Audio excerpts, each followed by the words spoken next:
Hey guys, so today, here I am with my Rocky Mountain Slayer 2019 custom build. Today I'm going to be giving you like a bike check slash short-term review. I've owned this bike for about 4 months now, and so far it's been just completely awesome.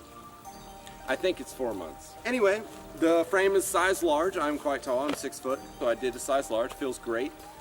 I think it could be a bit longer. I'm running NVM70 30 HVs, not the new ones, not the 735s or whatever they're called. These are the old ones. I got them on sale. They're like 30% of what they normally are, so that's a steal. I built them up with the Hope Pro 4 hubs in red with Sapum Strong spokes. A bit overkill for an enduro bike, but I'm hoping it won't break. Up next, for the suspension, I have the Fox 36 Grip 2 and the Fox Float DHX2 shock. I went with air and not coil. The reason behind that, I'm not 100% sure why I did that. I built this bike up custom. We bought the frame and I put an air shock on it. I'm not 100% sure where my brain was at. I kind of wish I would have bought a coil, but it's fine. It's a great shock, feels amazing. Just the coil is more Cindy, if you will. I'm running the Race Face Atlas cranks with Deity T-Mac pedals in the red, just to kind of match it all. In the back, we got it's an 11-speed derailleur. I did not go with the Eagle yet. That new wireless Eagle looks mighty fine. I might be picking up one of those eventually. So I'm running the SRAM XL1 11-speed derailleur with a 10 to 40 something tooth cassette. I also have this really cool Unite Components chainring. It's supposed to last a lot longer. I bought it because it looked really cool and it really wasn't any more than everybody else. I'm running the KMC 11-speed gold chain. Can't really tell it's gold right now. It's pretty muddy, pretty dirty. I went riding yesterday and haven't had time to clean it. I just really want to get out here and get this video made.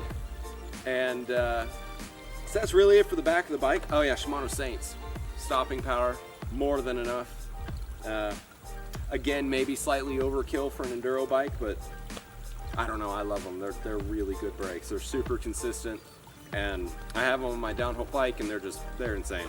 Shoes, I'm running a Schwalbe Hans Dampf in the rear, just to get that lesser rolling resistance, and a Schwalbe Magic Mary, which is my all-time favorite tire ever. Like, I love this tire so much. I have a Fox Transfer factory dropper post and the Kashima Gold with a giant contact saddle.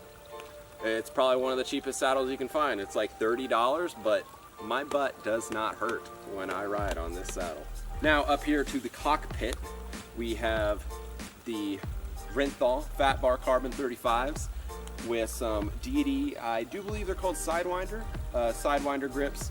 They're really low profile, really grippy. I have Red Hope Space Doctor, I think that's what it's called, headset spacers.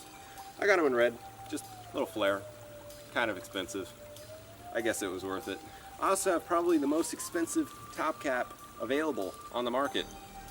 This thing was like $30, the Fox Kashima top cap. I'm not sure if it was $30, it was somewhere around there. Maybe I'll put a link, I'm not sure. I bought it off Jensen USA. Just search Fox top cap, it'll be there. I don't know, it's gold. It kind of just brings the whole bike together, I think. It's completely pointless, just complete aesthetics. There's no purpose to that whatsoever. I also have this massive fender up here. Now, it's not actually the biggest fender that Mudhugger makes. It's like a in between like the normal small fenders and that really massive one Mudhugger makes. I really like it. I think it looks cool. I put a Liat sticker and a Unite Component sticker on there, just flared up a little bit so it's not just plain black. So far with this bike, the pros are, I mean, it's basically a mini downhill bike. It's fantastic. It'll handle anything I throw at it. I have yet to not be able to do something on this bike, and I don't think I ever will. I mean, it's a beast of an enduro bike. Like, it's really insane. So pros, it's a mini downhill bike, I've already said that.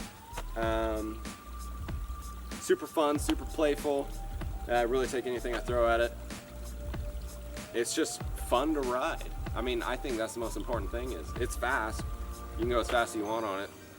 I don't know. Nobody seems to race it in the Enduro World Series or anything, so I guess it's not that fast, but I think I'm going pretty fast. I don't know. I sure am having a lot of fun though, and that's all that matters in my opinion. Why did I choose the Slayer? Now, I was looking at a bunch of different bikes when I was getting this, or whenever I was looking to replace my old Genius. I was looking at the Intense Tracer, Santa Cruz Nomad, and the this one. There's one more, I don't remember what it was. Apparently it wasn't that cool for me not to even remember. I recently went out to Whistler. If you watched any of my other videos, you know that I was out in Whistler this past summer. And I got the opportunity to ride one of these bikes. I rented it for 2 days. I rode Cypress, From, and Seymour with it. So 3 days. I had it for 3 days. And it was just great. It was amazing. And then we went to Squamish and I rented a Santa Cruz Nomad. And it felt good. The brakes on the Nomad were trash. It was the SRAM code something. I don't know. I don't like SRAM brakes. I just like the pure power of the Saints. And like the Hopes. The Hopes are nice, although they squeal a lot. So yeah, I tried the Nomad. I rode some pretty big trails. I rode like Treasure Trail and Rupert and all that. I mean, it was good. It did it really well, but it wasn't as playful as I was hoping it would be. It wasn't like popping off at every corner or anything. Maybe it was the suspension. It was RockShox. I don't have much experience with RockShox suspension, so maybe it was my fault, but I don't know. It was a good bike, just not my personal favorite. My friend Trey also rented the Da Vinci 29er Enduro bike. I forgot what it was called. I took a lap on it down this little like flowy side trail. I did not like that. It felt really bad. And I never got to ride the Intense Tracer, but I'm pretty happy with this. Cons. I can't really think of many cons of the bike. Cons. I can't really think of many cons on the bike at the moment. The only issues that I've had with it were at first the dropper post. It did not go all the way up. It would stop about right here, which I learned that was an ID10T error. It was my fault. I tightened the seat post clamp too tight, so it was like going and then stopping, and then I loosened that up. Maybe I over tightened it. I thought I torqued it. Maybe I didn't. I mean, maybe 6 Nm is just too much. But anyway, it wouldn't go all the way up. But now it's perfect. It comes up every time. And my other complaint right now is there's some weird rattle in the back. I have no idea what it is, but it's super annoying. I know that. It's extremely annoying. I don't know what it is. The Slayer I rented in Canada did not have that rattling issue.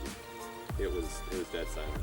So yeah, that about concludes it. That's my 2019 custom Rocky Mountain Slayer bike check short-term review. In about a year or so, or not a year, but you know, like another, at the beginning of 2020, if I'm not broken this bike, which I hope it won't break. Oh yeah, another con that I have, the paint seems to be a little bit cheap. Right around the eyelet or the bolt for the shock, it like chipped just slightly. I didn't crash. I've yet to crash this bike. I've not crashed it yet. But the paint kind of chipped a little bit. Yeah, there's a crack over here in the eyelet, or around the little bolt, and it's really annoying. Anything I would change on it? I would probably change to an Eagle. I might do that new wireless Eagle, because that's just sick, and it'd be awesome to have like a 2-cabled setup. That's just insane. I say 2-cable because I kind of want the wireless dropper post as well. But that's a really big investment. And I'd probably run a bigger chainring up front, obviously, because you have the Eagle. Anything else I would change? Not that I can think about. I mean, it's pretty much exactly how it was. Like, the Eagle isn't even necessary. Like, for the trails here in Georgia, I really don't need it. It's for, like, going out and riding big stuff, like out in Utah. Big mountain stuff, big pedals. That's what the Eagle's for. I don't need it for around here in Georgia. It's really preference. Yeah, that's about it. That about sums up this bike check. Thanks for watching, and if you like this video, please like, comment down below what you want to see next, and subscribe. This is Downhill Jake, and I will see you in the next one.